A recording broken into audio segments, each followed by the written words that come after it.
사도행전 1장 12절로 26절 말씀 우리 한 목소리로 봉독하겠습니다. 시작. 제자들이 감람원이라 하는 산으로부터 예루살렘에 돌아오니 이 산은 예루살렘에서 가까워 안식일에 가기 알맞은 길이라.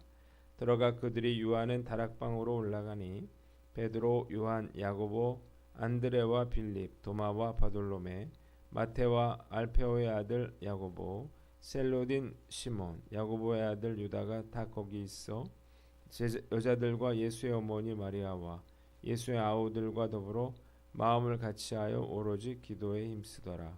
모인 무리의 수가 약 120명이나 되더라.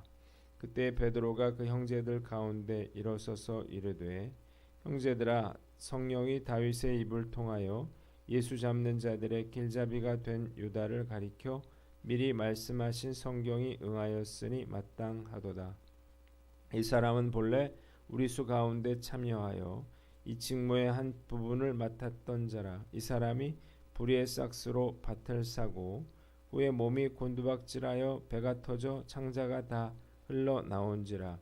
이 일이 예루살렘에 사는 모든 사람에게 알리어져 그들의 말로는 그 밭을 아겔다마라 하니 이는 피밭이라는 뜻이라.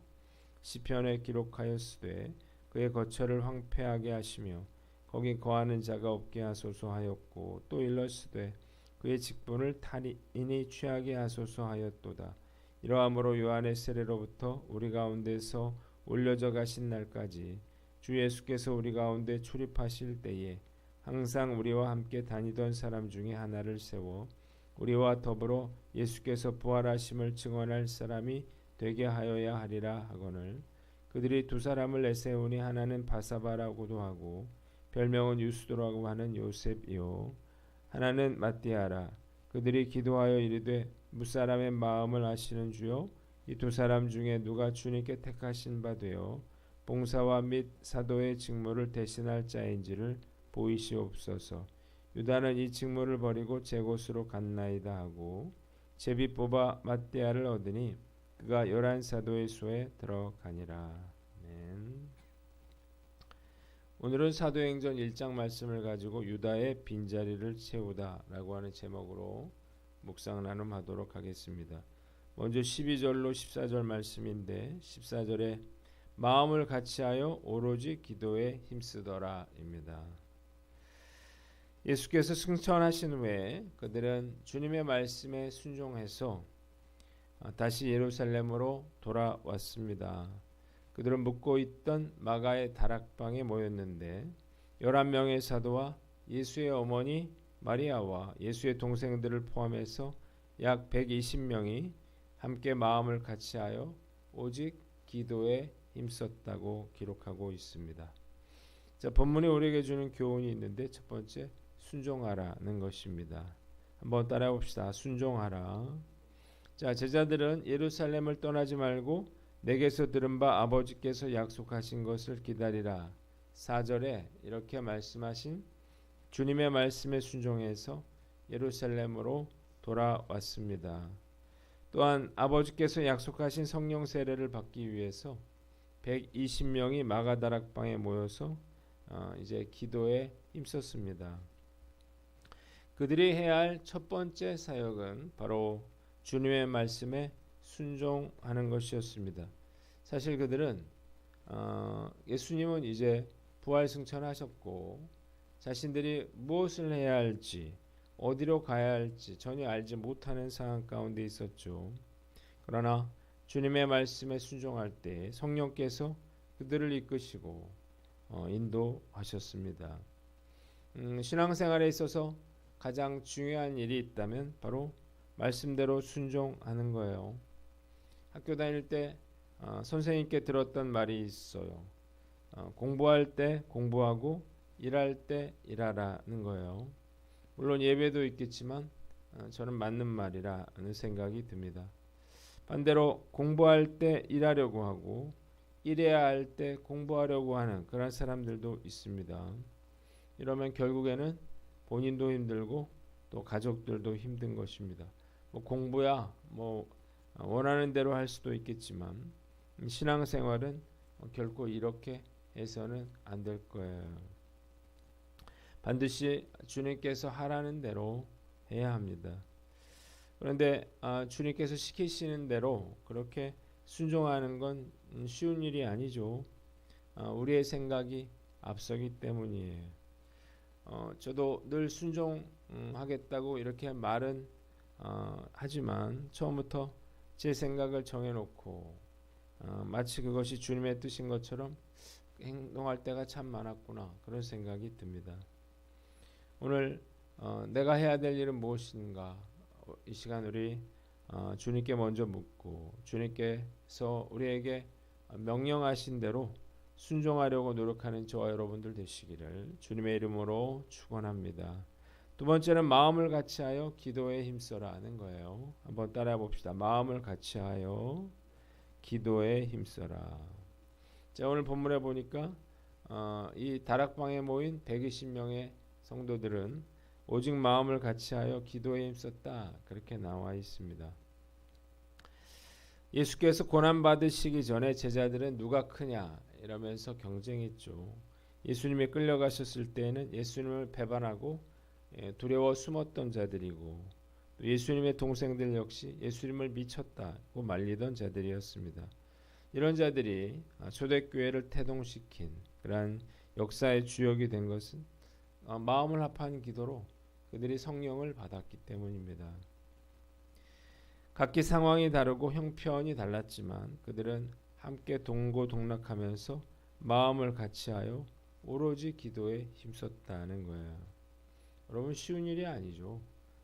계속해서 이들이 모여서 기도한 거니까요. 생업을 내려놓고 기도한 거니까요.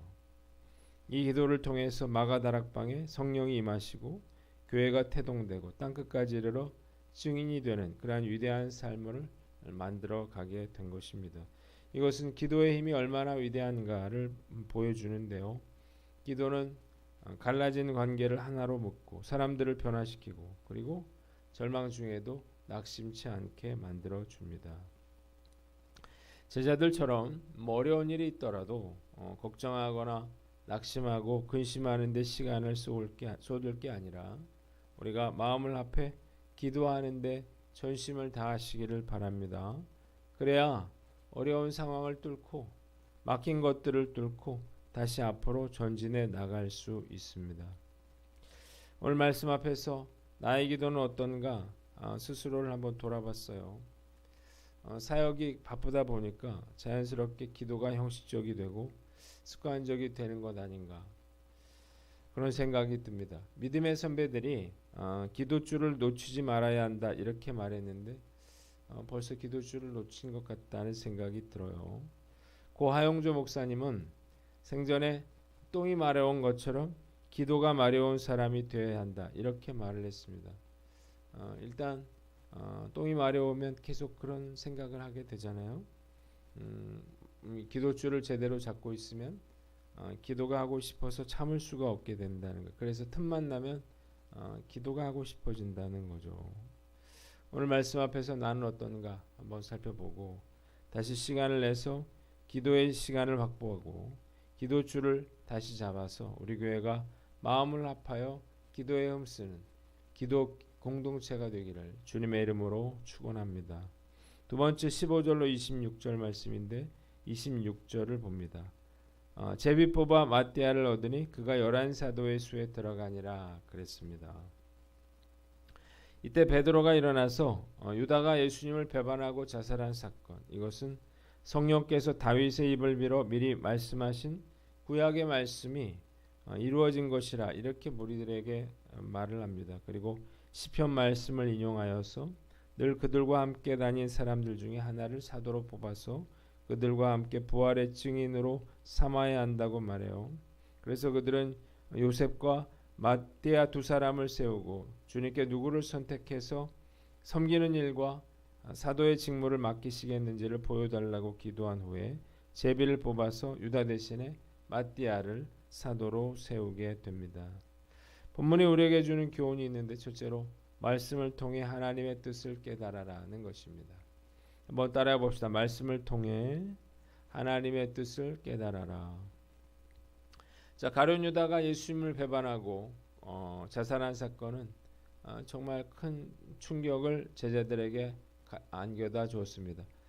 자, 가룟 유다는 사도였잖아요.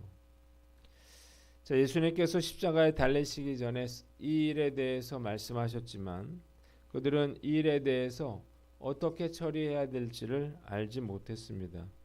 그런데 베드로가요, 성경을 묵상하다가 유다의 배신과 파멸뿐만 아니라 다른 사람이 그의 직분을 맡게 될 것이 예언되어 있음을 발견하고 다른 사람을 세워 유다의 빈자리를 채우는 것이 하나님의 뜻이라고 하는 사실을 깨닫게 됩니다. 자, 날마다 그래서 하나님의 말씀을 묵상하는 게 중요한 거예요. 우리가 무엇을 해야 할지 그 방향을 알려주기 때문입니다. 그래서 다윗이 시편 119편 105절에 주의 말씀은 내 발의 등이요 길에 비치니이다 이렇게 고백했던 것입니다. 저도 이런 적이 참 많았는데 말씀 묵상을 통해서 벌어진 사건을 해석하게 되고 또 제가 해야 할 일을 깨닫게 되는 거죠. 자, 오늘 나는 어떤가 한번 살펴보고 우리가 하나님의 말씀을 날마다 묵상함으로 주님께서 인도하시는 그 길로 나아가는 저와 여러분들 되시기를 주님의 이름으로 축원합니다. 두 번째는 주님께 선택받는 사람이 되라는 것입니다. 한번 따라 봅시다. 주님께 선택받는 사람이 되라. 자, 베드로가 제시한 사도의 자격은 세 가지였습니다. 첫 번째, 처음부터 주님을 따르던 제자여야 했습니다. 주님과 동행한 적이 있어야 보이지 않는 주님과 걷는 법을 알고 있는 거죠. 둘째로 제자 공동체 안에 있었던 사람이어야 했습니다. 나 홀로 생각하는 게 아니잖아요. 그래서 함께 동역했던 사람이어야 했습니다. 세 번째, 부활의 목격자여야만 했는데 사도의 길은 이걸 부활을 본 적이 없는 사람은 할 수 없는 일입니다. 부활의 능력으로 사역을 시작하고 완성해야 했기 때문이에요. 자, 이 기준에 맞춰서 이제 제자들은 두 사람을 뽑았고 주님께서 두 사람 중에 한 사람을 선택해 주기를 기도한 후에 제비를 뽑아 마띠아를 사도로 세웁니다. 말씀으로 사도 충원의 필요성을 확인했죠. 공동체가 협의를 했죠. 자격을 정한 후에 후보를 추천하고 하나님께 맡겨서 제자를 선택한 것입니다. 자, 가룟 유다 대신에 사도로 뽑힌 마띠아, 정말 영광스러운 일이었을 것입니다. 저도 말씀을 묵상하면서 와, 이렇게 하나님께 주님께 쓰임 받는 사람이 되어야 되겠다 그런 생각을 해봤어요. 비록 주님을 따르는 일이 두렵기는 하지만 우리의 인생 정말 하나님께 이렇게 멋지게 쓰임 받아야 되지 않을까요? 그러기 위해서는 우리가 맡겨주신 작은 일에 성실해야 할 거예요. 마띠아가 정말 사도는 아니었지만 맡겨진 일에 성실했던 거고요. 믿음으로 살았던 거고요. 그래서 그는 전혀 상상하지 못했던 그런 사도라 선택을 받게 된 거잖아요. 오늘 난 어떤가 살펴보고 쓰임받기 위해 필요한 것들을 잘 준비해서 하나님의 나라를 세워나가는 그 일에 동참하는 저와 여러분들 되시기를 주님의 이름으로 축원합니다.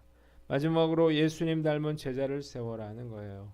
한번 따라 봅시다. 예수님 닮은 제자를 세워라.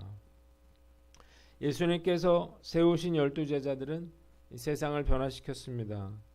저도 예수님처럼 이렇게 제자들을 삼아서 계속해서 세상을 변화시키는 일들을 감당해 나가야 한다는 사실을 깨닫게 됩니다. 우리 교회 이름이 하인교회라고 하는 것은 하나님의 인재를 기르는 교회라는 뜻이죠. 잃어버린 영혼들을 구원하여 그들을 제자 삼아 예수님 닮은 하나님의 인재를 길러내는 것, 이것이 우리 교회 목표고 저는 이 일을 위해서 저의 모든 노력을 기울여 왔습니다. 앞으로 제가 해야 될 일도 잃어버린 영혼들을 구원하여 제자 삼는 일일 것입니다. 한 사람이 전도돼서 오면 저는 세가족 성역 공부를 4개월 동안 하는데 정말로 어려운 일이죠. 교회 안 다니던 사람이 매주 교회를 온다. 이걸 설득한다. 이런 거 참 어렵고요. 이 사람들을 데리고 성경 공부를 하는 것 정말로 어려운 일이죠. 그런데 보통 제가 새가족 성경 공부를 하면 세 권을 하죠. 한 4개월 정도를 하게 되는데 이 새가족 성경 공부를 마치는 일은 참 쉽지 않습니다. 이걸 마치면 다음에 어떻게 하나요? 제자 훈련을 10개월간 하죠. 마치면 또 사역 훈련을 10개월을 하니까 대략적으로 매주 한 3년 정도를 섬겨야 하는 그런 긴 여정이에요.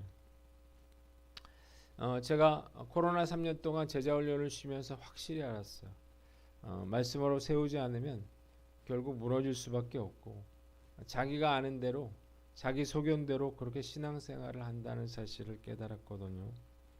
그런데 이렇게 훈련을 시켜도 바로 정말 믿음의 사람이 되는 건 아니죠. 이후에 넘어지고 무너지는 그런 과정을 함께 견뎌내 주어야만 어느 정도 예수님의 제자로서의 삶을 살아갈 수 있는 것입니다.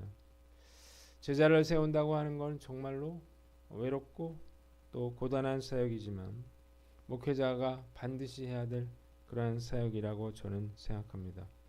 남자 제자반 그리고 여자 제자반, 여자 사역반이 현재 진행이 되고 있는데 이번에 새가족들이 많이 전도돼서 새가족 공부도 곧 시작을 해야 될 것 같아요.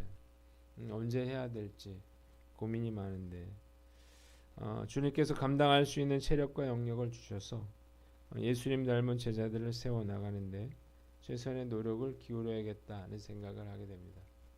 여러분도 마찬가지죠. 우리가 이 일에 부름 받은 거야. 한 영혼을 구원하는 일에, 제자 삼는 일에. 교사입니까? 여러분들에게 맡겨주신 학생들을 잘 세우는 거고요. 순장인가요? 여러분들에게 맡겨주신 순원들을 제자로 잘 삼는 일들을 감당하셔야 하는 거예요. 오늘 예수님의 그런 제자들을 세워 하나님의 나라를 이루신 것처럼 우리도 예수님 닮은 제자들을 세워나가는 일에 우리의 남은 인생을 거는 저와 여러분들 되시기를 주님의 이름으로 축원합니다. 기도하겠습니다. 하나님 아버지, 우리가 오직 기도에 힘쓰게 하시고 제자 삼는 일에 최선을 다하게 하여 주시옵소서.